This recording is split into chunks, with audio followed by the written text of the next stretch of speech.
Hey everyone, it's Tuesday night again. You know what that means, don't you? It's time to join Mike and Kristie for another episode of Where's My Sage? A show hosted by a psychic medium and a guy on a quest to find Bigfoot. Who would have thought? Together, they will take you on all sorts of adventures, and not with lots of different people. Kristie even gives readings. It's time to sit back, get up and get ready. You can't sample the universe sitting down. Your hosts are waiting. Come on, let's go!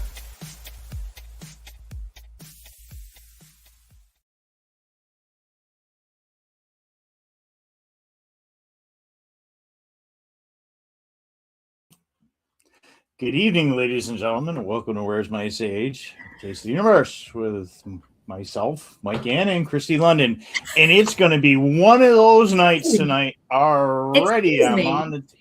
How many of these have we done? What? I'm up and down. Shorted my intro, you big jerk. It's always with my wonderful co-host, Kristie London, because you always hog the intro. So you can at least give me that, right? Yeah. I'm just blah, blah, blah, blah, blah tonight, you know. Hi, everybody. So we're back. Yeah, coming to you from Facebook and YouTube. And how's your week been? What's new? What's exciting? What new events have you got going and planned? And as we folks are coming in, how many drinks did you have today? I didn't have a single one today, actually. Are you sure? Yeah, I didn't have it. You're a little. I didn't have.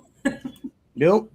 I did not have a single powered or energy drink today, and I'm drinking apple juice now, which is even crazier.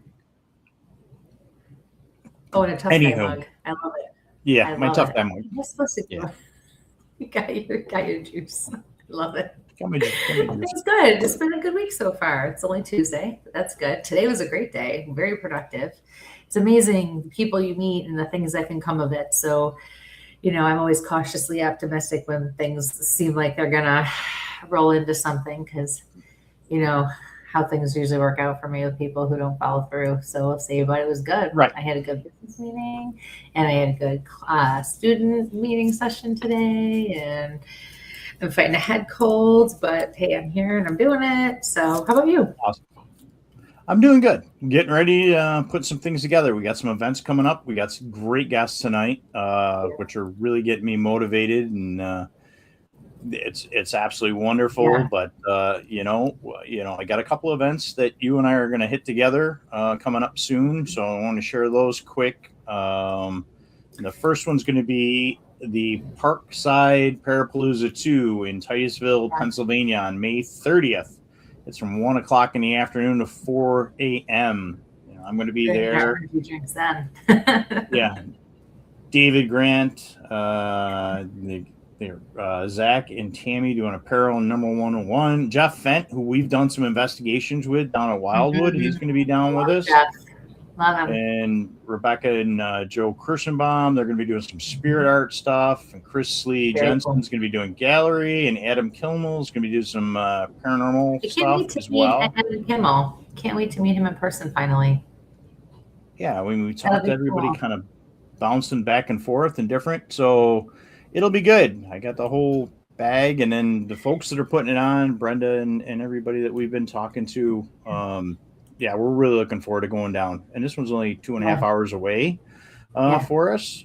So we got that one coming up. And then a couple weeks later, we go back to Pennsylvania again to Paris Storm, So that's more of a Storm Chasers Parafest. But we're going to have a booth down there and, see some friends and folks down there. That's a nice little run down in Paris, PA. And this is the one I'm doing readings at, right? That's the one I'm doing readings at? You're doing readings at, yep. Yes. So babysitting your table at the first one. It's my turn to babysit the table. And then, okay, so in this one, we're going to be there doing our things together. So people. We're just there as a vendor doing the Where's My Sage thing. So come visit us. You're going to do some readings and stuff. It's going to be exciting. And then the last one we got popping up is the 26th. It's the 10th anniversary of the Sasquatch calling contest in Whitehall. My favorite event of the year. So looking forward to that. And our guest is going to be there as well. Alex is going to be there and the crew. So hopefully I'll be able to drive the green Jeep and take Joe's Jeep and take it up there so we can we get it there. I know Joe managed to get that beast out there for the event. So so we've got those events coming up. We've got some great guests, and I really don't want to miss out on that. So I'm going to pull up my close that down. Mike is pulling that up. Everybody out there, thank you for joining us. And if you could please like, share, and subscribe and get this show out there, we'd really appreciate it. And this is one you don't want to miss tonight. This is these guests are neat. I've known them for about 5 minutes now myself. You've known them for longer, and already they're fun. They remind me of us, which is kind of scary, but at the same time comforting. So we're not alone out there. Well, and they're so I can run away from you at the end of the day. Yes, you can. I got to get an hour and a half away. They're 2.5. Everybody's away from me. This is a good thing, even though we're all here in New York, but everybody's away from me. That's probably the safest thing to do. So I love it because they're very laid back, and I think everyone's going to really enjoy them tonight. So yes. So our first guest is Ann Selene. She's an author, a researcher. I can't talk tonight already. Great. Devoted to exploring the unseen architects of the human experience. Her work lives in the crossroads of trauma and transformation, folklore, neuroscience, ancient memory, and modern mysticism, with a background steeped in interest in psychology, metaphysics, and historical inquiry, and brings a rare synthesis to her writing, infused poetic insight with academic curiosity.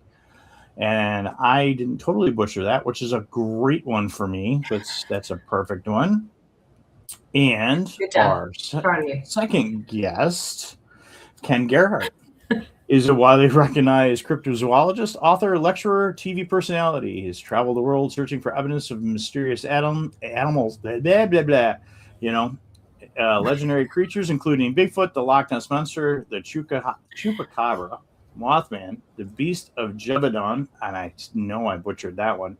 In addition to co-hosting History Channel series Missing in Alaska, Ken's research is featured in close to 100 network TV episodes, including programs like The Proof is Out There, MonsterQuest, Ancient Aliens, Americans Unearthed, as well as UnXplained, William Shatner, Monsters and Mysteries in America on the Animal Planet, Legend Hunters on the Travel Channel, Paranatural on National Geographic, and The Real Wolfman. His credits included major news broadcasts, nationally syndicated programs like Coast to Coast, as well as featuring articles in Associated Press, Houston's Chronicle, Tribune.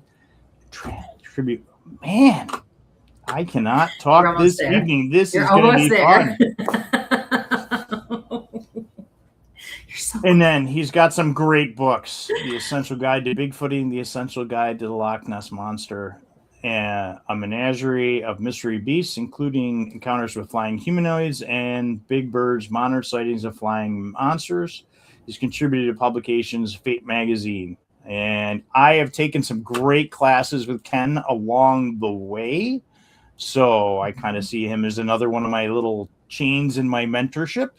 So with all to do, I'm going to try not to break my computer and bring our guests on and see if we get this right. So, and he's got the cool hat. All I can always do is these tactical shirts, So good evening, guys. And hopefully I didn't totally butcher everybody's stuff like I usually do. No, it's good. Good evening. You did pretty good. Yeah. This is, like plain apple juice, No, you did wonderful. Thank you so much for having us here. Yeah, it's an honor to be here with you. Yes, thank you. Aw, thank you so much. We're happy to have you.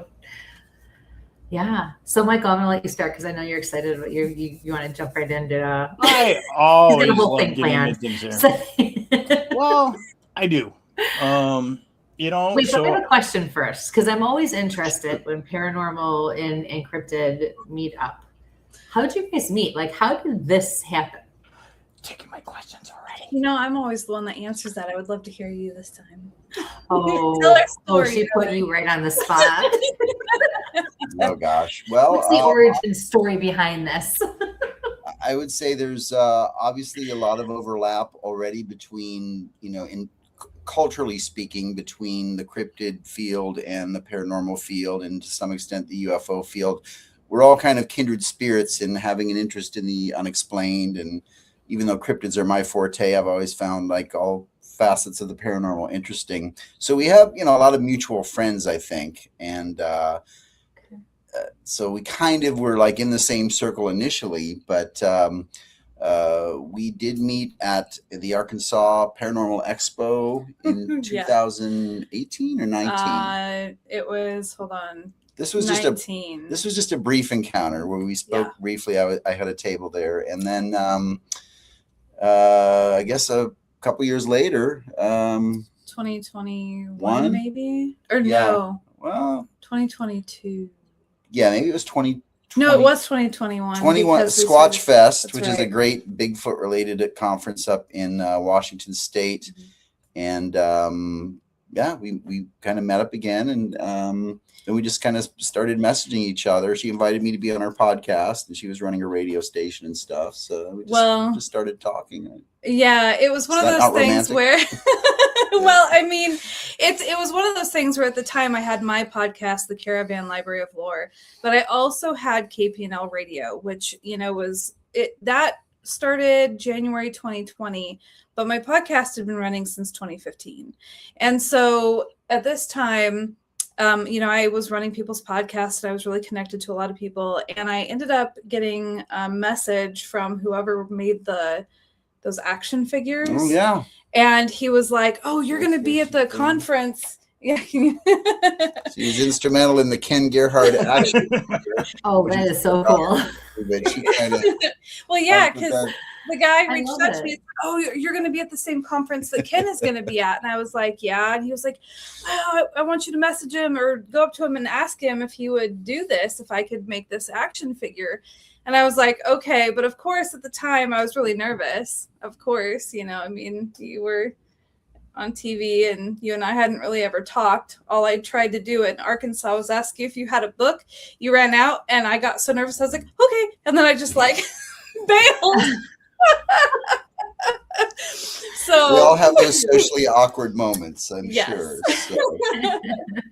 Yeah, but so then after Squatch Fest, we started talking, and I had you on the podcast. Started talking online, and we just kind of, I don't know, we connected on a lot of levels as far as obviously different fields overall, but some overlap in terms of, things that we like to talk about and stuff. I think that being able to have a mutual level of curiosity is something that really helps, because I know that I was really curious about your viewpoints and your scientific, path. And then you likewise were really interested in the way that I thought and the way that I was approaching things. So we've been able to really learn a lot from each other in regards to, all different perspectives. It's kind of cool. That's wonderful. Very good. Thank you. I love that story. That was the real reason I wanted to get you guys on there, is just to look at the variance of backgrounds and how you look at things. We kind of do that crazy thing, but you're sitting on classes with you, and can you do your weekly classes and stuff like that? Can you explain to the audience some of that? And I know, Ann, you really helped to kind of push some of us with those classes. So yeah, she's been very supportive. It's been really nice. So exploring cryptozoology on Patreon is my Patreon page, and there I do host a Patreon exclusive online cryptozoology course. So it's been going on now for a couple years, and I had some great students that went all the way through. I've had some nice students like you that have popped in where your interests were, and that's always cool too. So it's been a lot of fun. I think I'm about to do the final class in session 2. So it'll be, I think, the 14th class overall. And then I'm going to start over again probably in a month or so. I've got some, a new group of students coming in to start from the beginning. But anyways, it's foundational. We start with zoology and animal discoveries, and I talk about geologic timelines, but then we have specific classes that cover, one for Bigfoot, one for the Loch Ness Monster and aquatic cryptids, winged cryptids, cryptid carnivores, investigative techniques, and everything from the Yeti to you name it. So it's been a lot of fun for me, and it's really kind of helped me brush up on my repertoire of knowledge in terms of I'm very much about like details. So the dates, the names, the places. I hear a lot of misinformation out on social media these days where people are enthusiastic about cryptids. That's great, but they'll start misremembering the facts, and that to me is a problem. I think it's got to be about the facts, man. And you spent time working at the San Antonio Zoo before you joined us crazies up here in New York, and I was a volunteer educator at the San Antonio Zoo for 9 years, which was an amazing experience. I don't have a scientific degree. My father was a scientist, so I kind of grew up in that household, but just getting to work with real zoologists and biologists and conservationists. And, we had an amazing bird collection. So I got to handle critically endangered birds that were being hatched, and a lot of cool animal encounters. So we were just talking about spiders before the show. We don't have to go into that. One of the things she is my people. Up in the classrooms, school kids would come in on field trips, and I would typically get out, all kinds of snakes and big scary spiders and scorpions and handle them and show them that there's a lot of, fear about certain types of animals, but most animals, if handled properly and identified properly, are not dangerous. There's a lot of misconceptions about snakes. I was at a conference this past weekend where I got to help handle a 200-pound anaconda, and people were freaking out and saying, "Oh, I'm so afraid of snakes." And I said, "Man, only 10% of snakes are dangerous. You could, I don't know." Anyways, I'm kind of rambling. No, it's good. It's good. I love hearing. No, it's true. Miss the zoo. We love upstate New York. I do miss working at the San Antonio Zoo for sure. Yeah. Doing that volunteer time and stuff like that at zoos is absolutely wonderful. I spent quite a bit of my youth volunteering at a local zoo in my area. So now you're both authors, and I have a bunch of Ken's books in my other room, but Ann, you've got something new.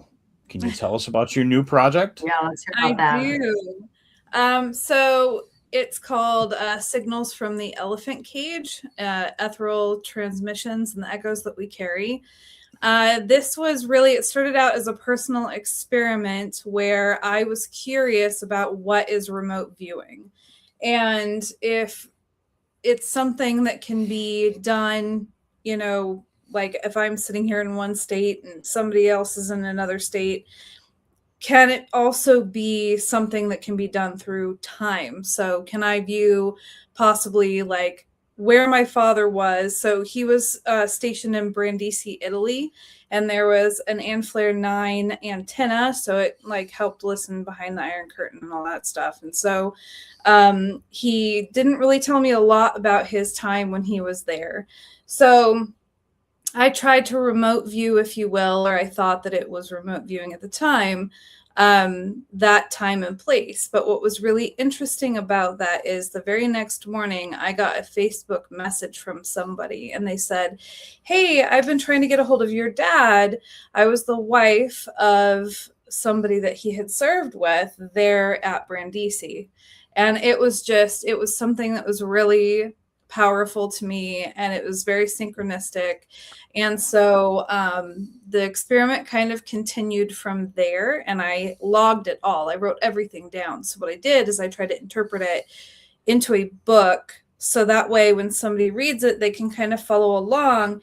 And I'm really interested to see that while somebody is reading the book, if things begin to happen for them in their life, if they start noticing synchronicities, if it, kind of kicks something off for them. And then in the back of the book, there's actually like journal pages. So they can write in it at the back, if they had any experiences with reading it. So we'll see. It was kind of an experiment. That's super cool. I know I've had some conversations with other people over the years too. For those of us who can remote view and do things like that, it's really interesting to see what it's like for other people who do it too, right? Because we have all have different experiences. Have you ever heard of the movie? It's an old one, A Moment in Time, I think it's called, with Christopher Reeve and Jane Simmons. Yes. When I first saw that when I was younger, my mom introduced me to it, and I was like, oh my God, that is so cool. Because even as a kid, I felt, you could just tell, I knew there was something to that. Like there was an element of reality there. And I think it's very true to what we do and what we can be capable of, you know, as human beings, and what's really out there that we really have no idea, you know, the things, the levels we can unlock, you know, if we really tap into the energy and the frequencies and the different things that are out there. It's pretty amazing. So I think that's pretty cool. Yeah. Good for you.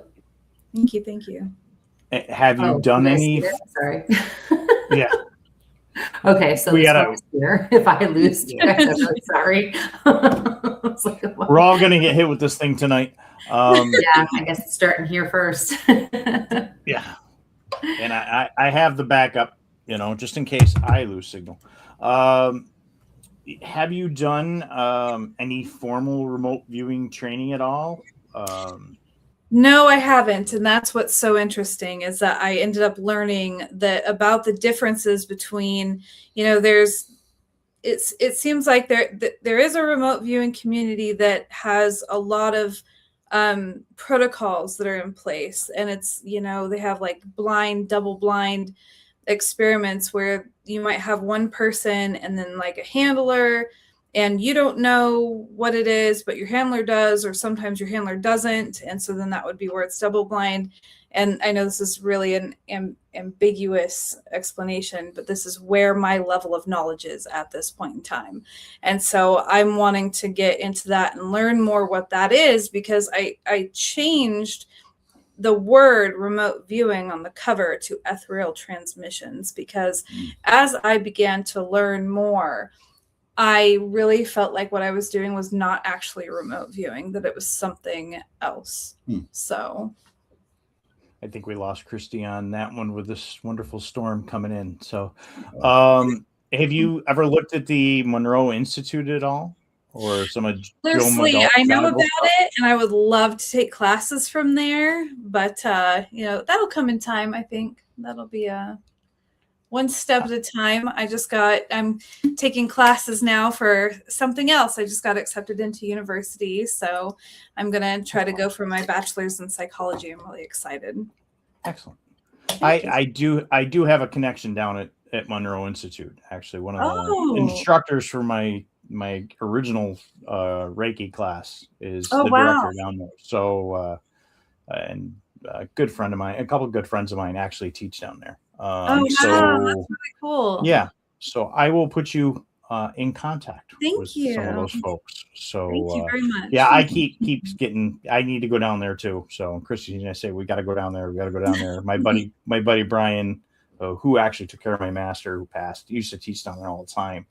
He was more in energy healing, but we're trying to get. Actually, my friend Shannon was trying to bring Joe here to our area, Joe McGonigal, who was so. Maybe I can hook you guys up in the long run on that. So thank you. Yeah. Along with the books that you guys have a upcoming tour coming, correct? Going overseas to Scotland and a little vacation trip. That sounds kind of awesome. Can you tell us a little bit more about that? Next, thanks for mentioning it. Next summer, the end of June, beginning of July, we are going to be leading a tour to Scotland under the auspice of Mysterious Adventures Tours. Yep. Which is a company that's been doing sort of really cool ghost tours around the world, Egypt, Ireland, Japan, all kinds of cool places. And this is going to be their first foray into cryptid tours. So we're obviously going to focus on Nessie, the Loch Ness Monster. Just a couple of days of research there. And then we're going to look into the Big Gray Man of Ben McDewey, which is kind of a Yeti/Phantom Monster. Mountain Giant, I guess. Yeah.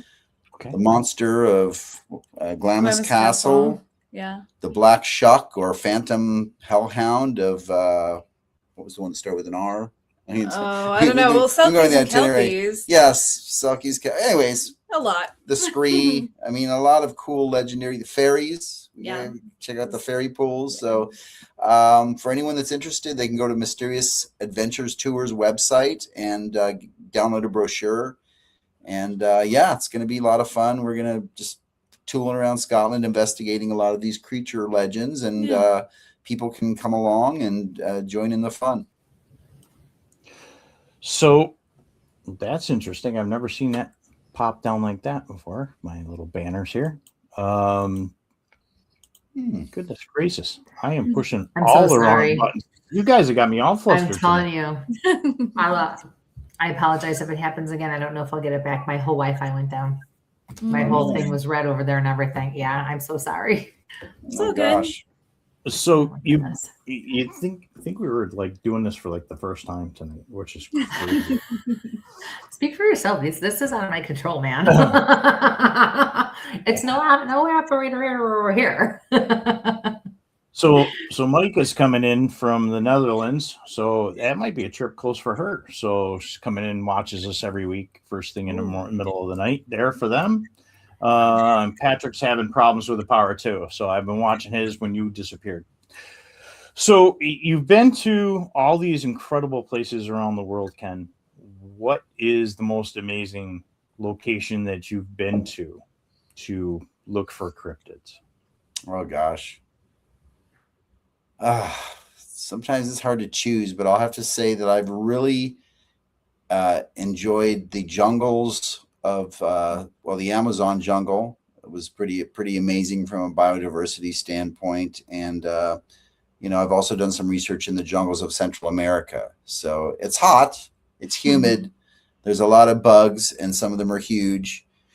Snakes we were talking about, but man, there's just the spirit of exploration. You look at guys like Colonel Percy Fawcett, hacking through the Amazon with their machete centuries ago, and that was kind of really what exploration was about back in the day, when all these many new species were being discovered at the turn of the 20th century. So I've investigated werewolves in France, and I've done some cool things in Mexico, and Alaska, of course, was an amazing experience. I got to work up there for a while. So Scotland. Still, I've been to Loch Ness a couple times. It's pretty beautiful and pretty amazing place. So it's hard to choose, but hacking through a jungle, maybe I'm getting a little too old for that now. I don't know if it's been a minute, but I love wildlife and biodiversity, and when you go into those types of habitats, you just see so much amazing wildlife. Just everything. But I've got a funny story from the Amazon. When I was there when I was a kid, and we had a jungle guide who was taking us down a path, and I picked up a tarantula. Mm-hmm. And I just, I was maybe 9-10 years old. Of course, I'm going to pick up a tarantula. And he turns around and he sees it in my hand, and he swats it out of my hand and chops it up with the machete and said, "Do not touch anything. Don't touch anything." I was like, "Okay, yes, sir." So we start going down the trail a little bit farther, and then I see this beautiful caterpillar. It's like purple and orange and green, like a woolly bear type caterpillar. And oh, this beautiful caterpillar. He turns around and he does the same thing. He goes, "That's poisonous. Don't touch that." Chopped it. So anyways, I guess I learned at a young age that biodiversity is cool, but maybe just don't touch everything, Yeah. Don't touch. Oh my Even God. pretty things are deadly.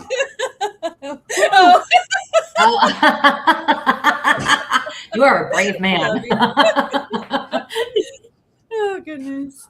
I am not a bug guy at all. I'm the guy that walks out and I can have every bit of deep whatever spray net on, and I'm getting just eaten alive. And we have lots of friends and we've interviewed on the show. You guys have seen from Naked and Afraid, and it's like, "You're gonna go on with this?"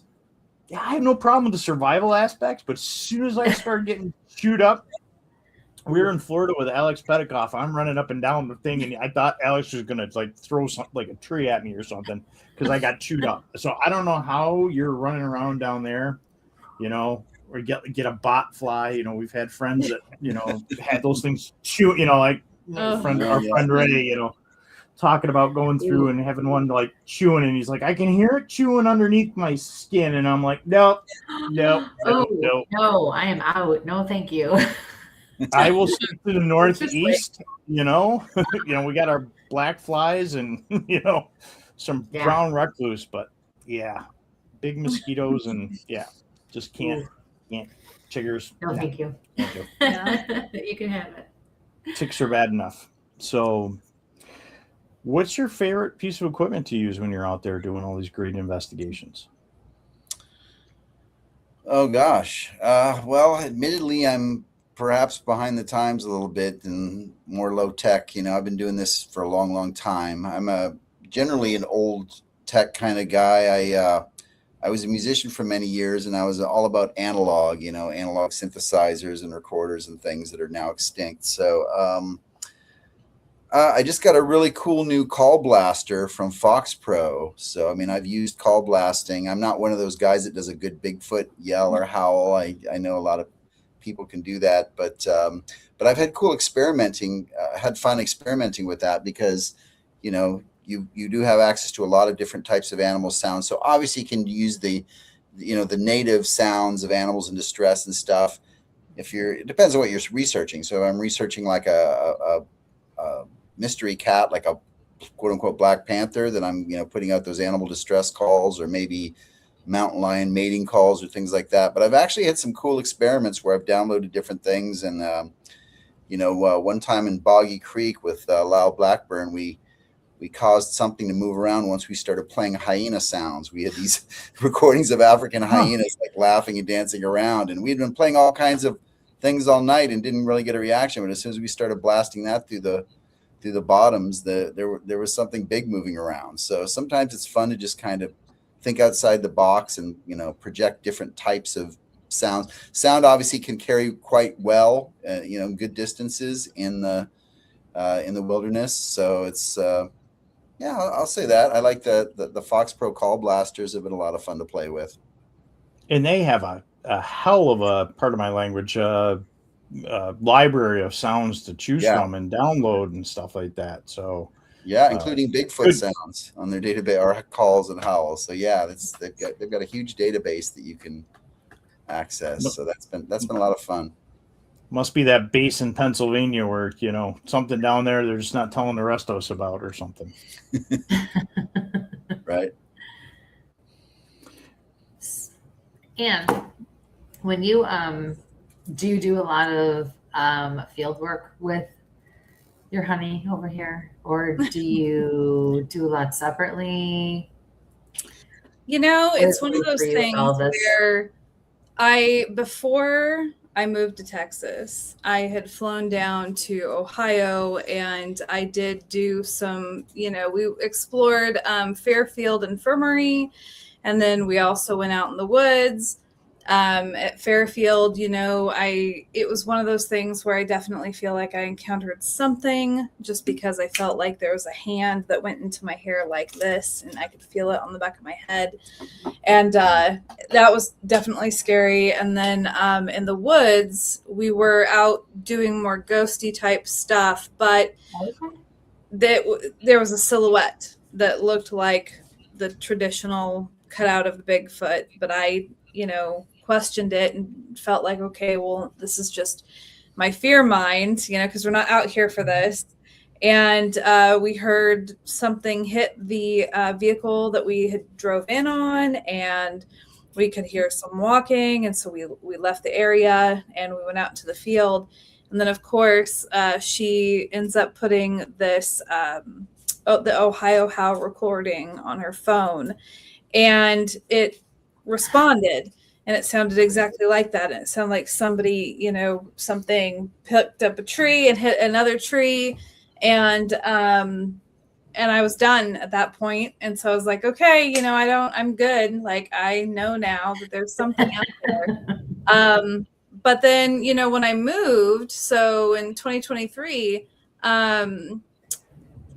I kind of started focusing more on my writing. And so I haven't really done a lot of field stuff because I've been really deep in research and writing since then. So definitely having grown up in Oregon, she's definitely used to some being in the woods and stuff for sure. We've done a couple things, not too many, but right. Okay.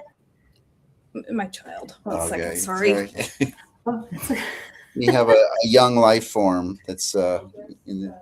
I was going to add that when she's talking about her experience of the shadow and stuff, this was actually near Minerva, Ohio.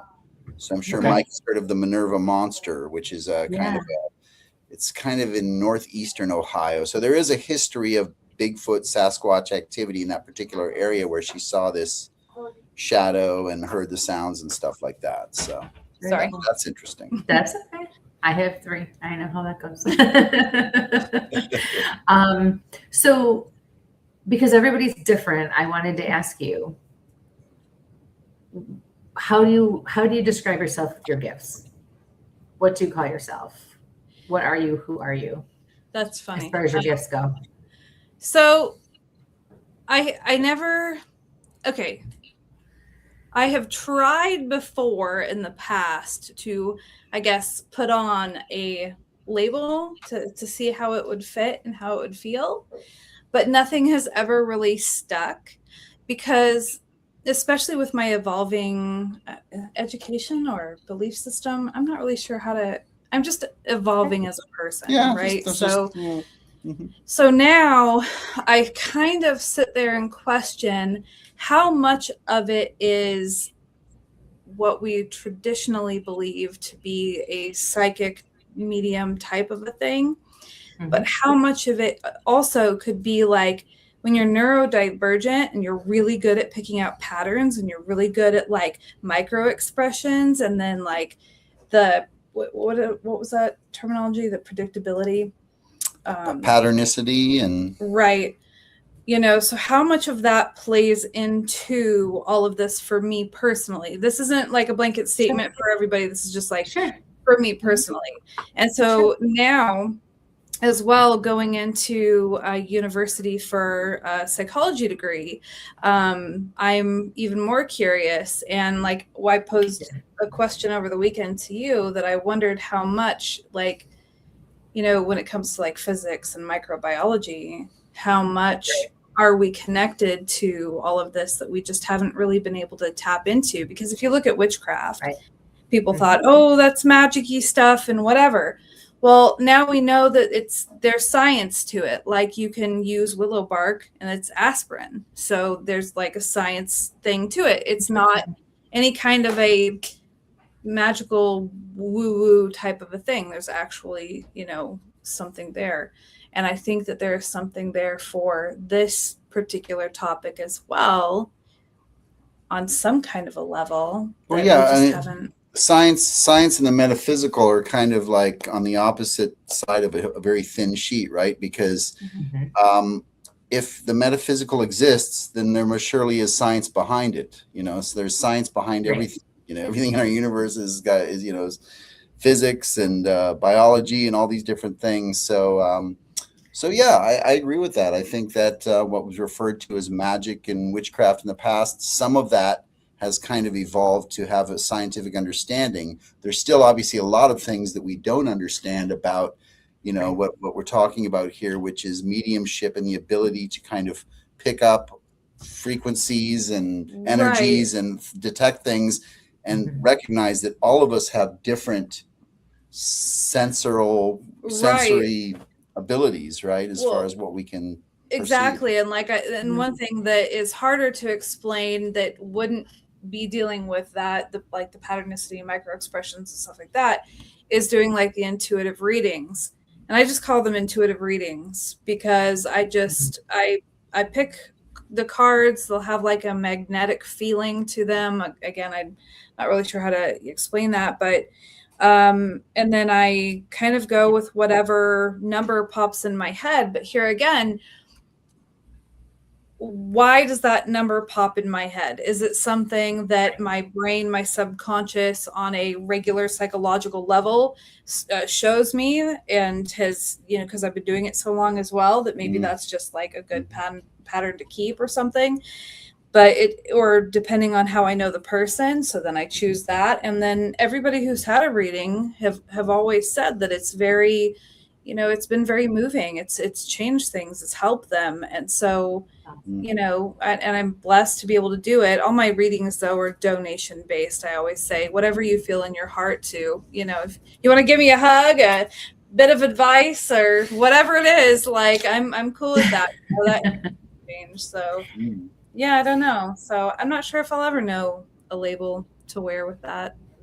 That's awesome. That's why I asked, because so many people are like, I want to label myself. She predicted the final score of a States game a couple years ago. I remember that was like, and it was right on right at the beginning of the game, and she was like 27 to 21. But I also said how he would do it too. Yeah, that was kind of cool. So that was man.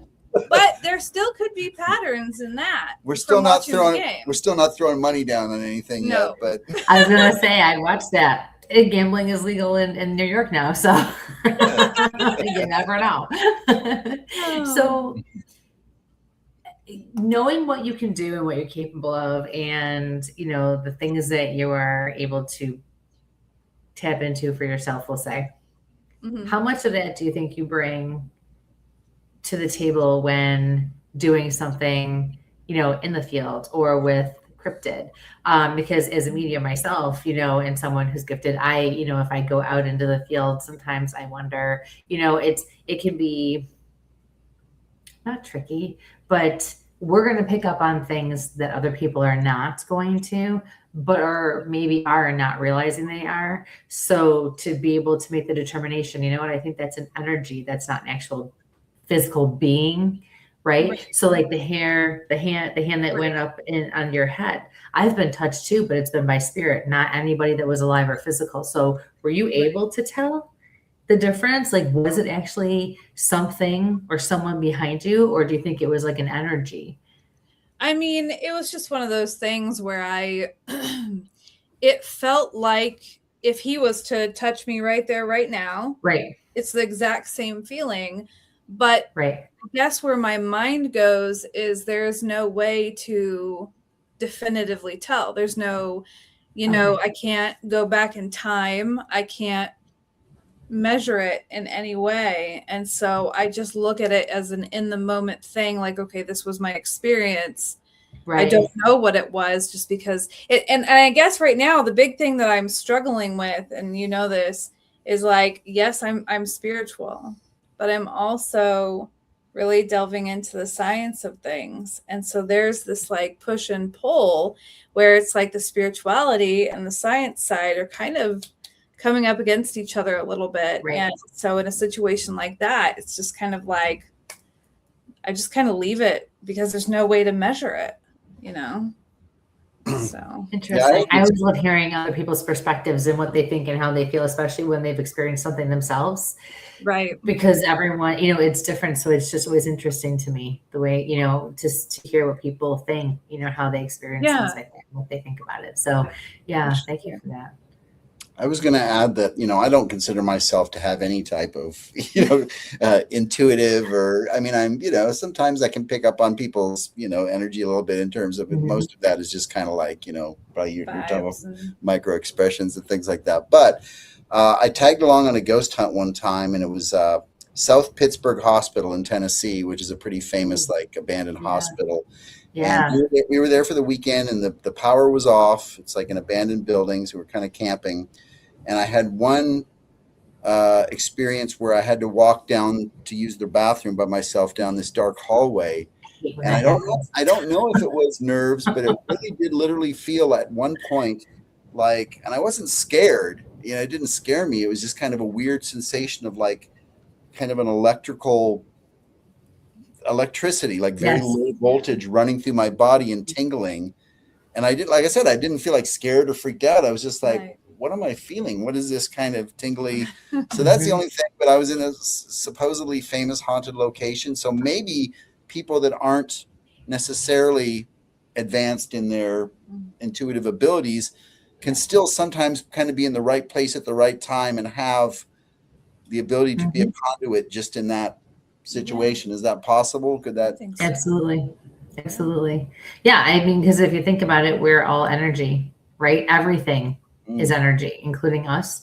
So I always tell people it's like, you know, those stupid math problems we had to do, and what was it, geometry or something, where you had the two intersecting circles and you had to figure out what that little slice in the middle was. It's kind of like that. We all have energy, and no matter where you're going, you're bumping into someone or something else's energy. So you're taking on that energy. So we're able to read. That's like the intuitive. You're reading that energy. So it's interesting. That's good. It's fascinating. Yeah. Thank you. Thank you. Michael. I know Michael's chomping at the bit. He's got all these questions. I have so much going through my brain right now. Like I said, I put the questions together, and it's like putting this mix together is like that never-ending soup that you put on the back, and you just keep adding things to it, and it changes the flavor, and we just kind of go, "Yep, this is what I want. I want more of this." But then you go back, and it's more what you want, but it's not the same as what you were going. It's kind of where I'm going with the questions today. Well, and there's a question that we definitely need to ask. You would never use your partner as bait for Bigfoot, would you?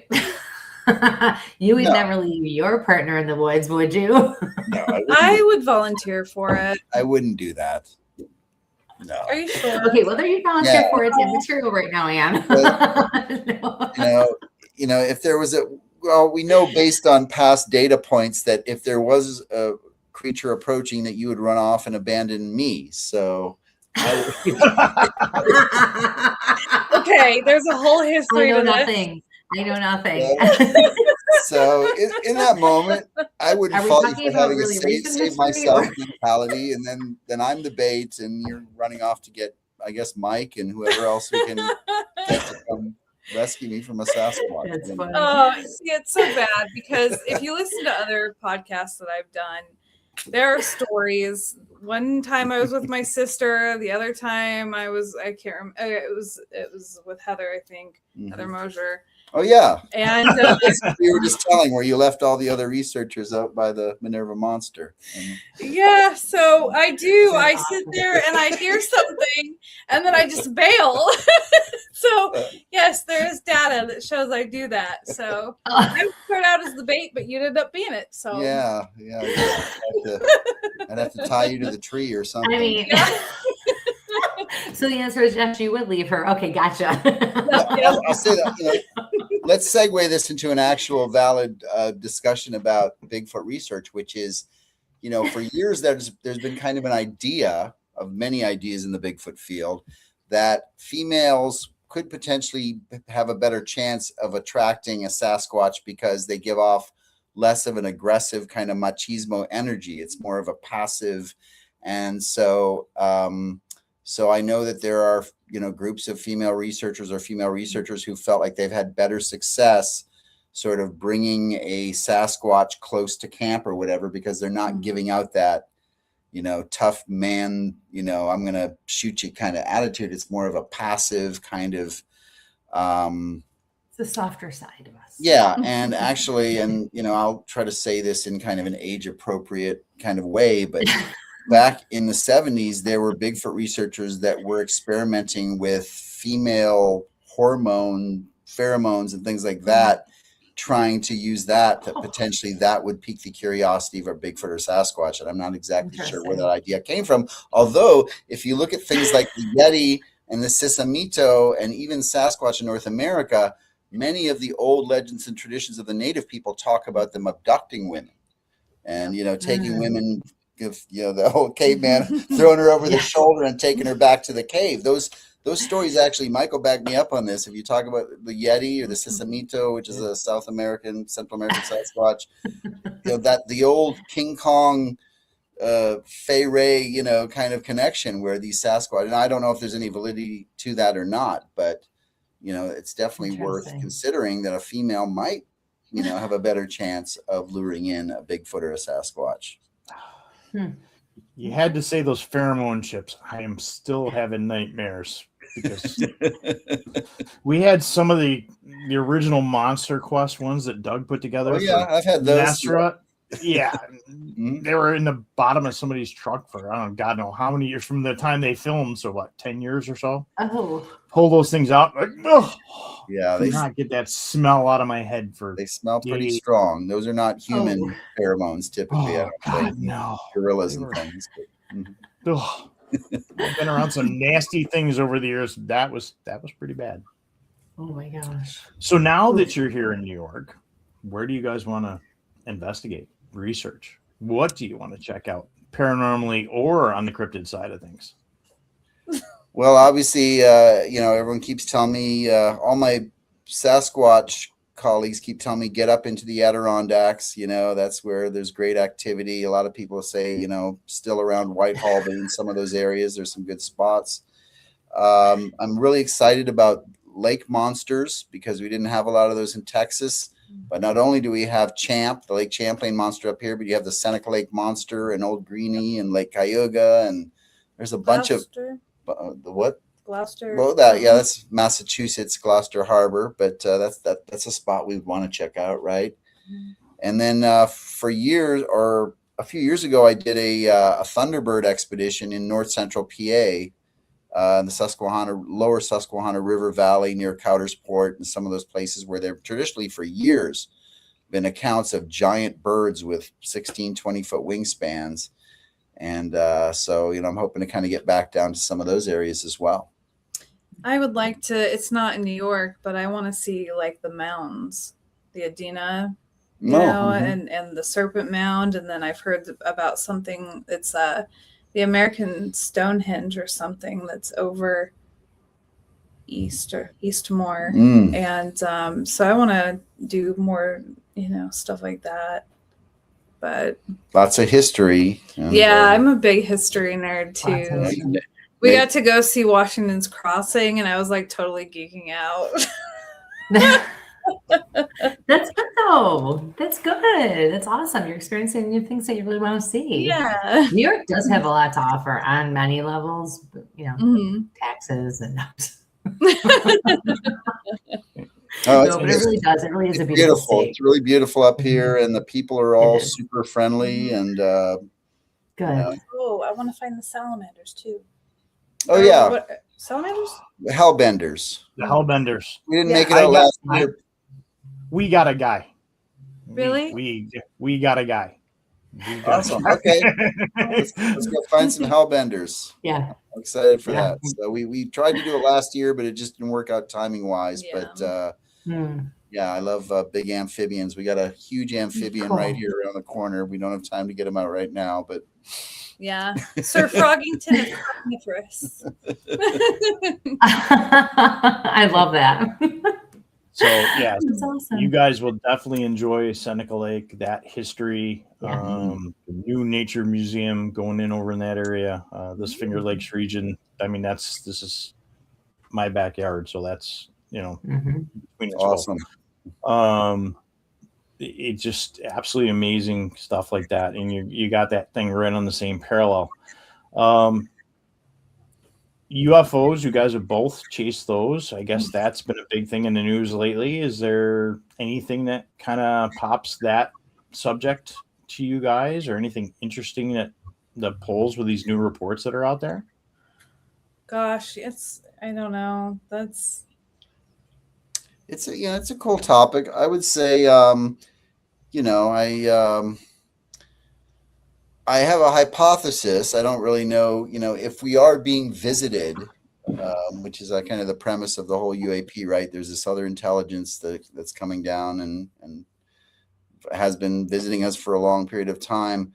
I often wonder, and we've talked about this, whether it's actually us in the future. Because, we were just talking about history and how much people love to study history. And you can imagine if we evolved to a point where time travel is possible, then why wouldn't our, descendants come back in time and kind of study us? And, the humanoid form, which is so frequently reported from the little grays to all these other supposed alien archetypes, if you think about a humanoid form, that is something that has evolved here on our planet under a very specific pressures, right? Humanoids, hominins have evolved here. So what are the odds that a hominin form would evolve at a different place in the universe? You know, that to me is, I mean, I guess it's not impossible, but I don't know. What do you guys think of that? Are we being visited by future humans that have gotten the technology to kind of come back and check us out?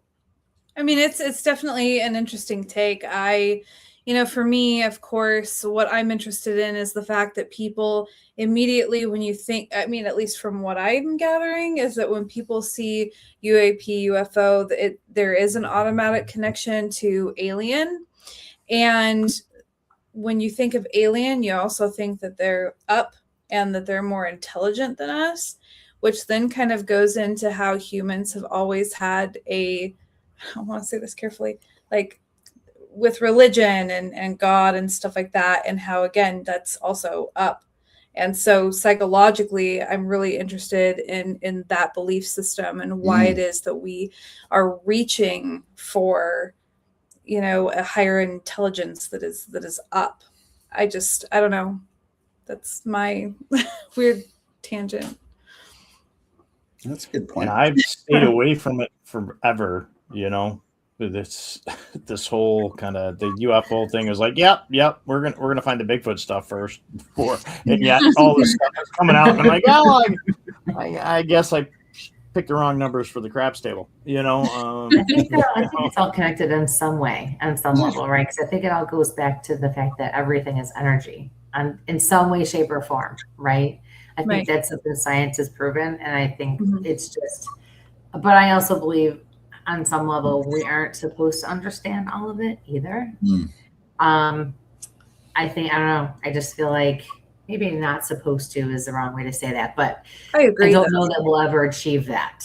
Yeah. Right. Or that we'll be able to we're capable of achieving it at that level to truly connect all the dots, but hopefully to gain a better understanding, because if you think about it, if there is an ascended version of us somewhere, that's the whole point. They've ascended. So they've gone through something to get to that point, which is why they couldn't do it when they were at our level, but they can do it now. I guess that's where my mind kind of goes. So, but who knows, right? Because it's all, it's just. Agreed. I think there are many things beyond our current understanding and comprehension. As much as we'd like to know what's actually happening, we haven't evolved intellectually to the point where we can understand all of these concepts. Yeah, for sure. So unfortunately, we've got 2 storms moving through the area. So we're going to have to unfortunately wrap it up a little earlier than planned this evening. So what events do you guys have coming up? And again, just to recap the book release and stuff like that, I'd like to get that info out to everybody, and then I'll make sure we have links and everything tied in. So what do you got coming big events wise? Awesome. Well, thank you again for having us. It was a really fun discussion. I think we really had a good time. Yeah. Next weekend on the 30th, I'm going to be at the Red River Gorge Bigfoot Festival in Kentucky. And then the following weekend, we're going to be at the Cryptids and Paranormal Conference in New Jersey. And I can't remember the name of the town. It starts with a J. I'm sorry. But I'll find all this on our social media. We'll also be at the Forest County Bigfoot Festival in Pennsylvania. Both of us will be speaking. That's separately. I think that's on the 12th or the 15th, something like that. Anyways, go to my Facebook page, and I've got a banner with all of our upcoming dates and appearances. We just got booked in Canada, so we're excited to be at the Sasquatch Festival up in Quebec, and that's going to be in August. Yeah, I think so. Very nice. So yeah, lots of public appearances. You're busy. Trying to for be. sure. That's great. And then my book, you can find it on Amazon, but I'm also doing author signed copies, so they can just find me on Facebook under Ann Selene. And the book is called Signals from the Elephant Cage, Ethereal Transmissions, and the Echoes We Carry.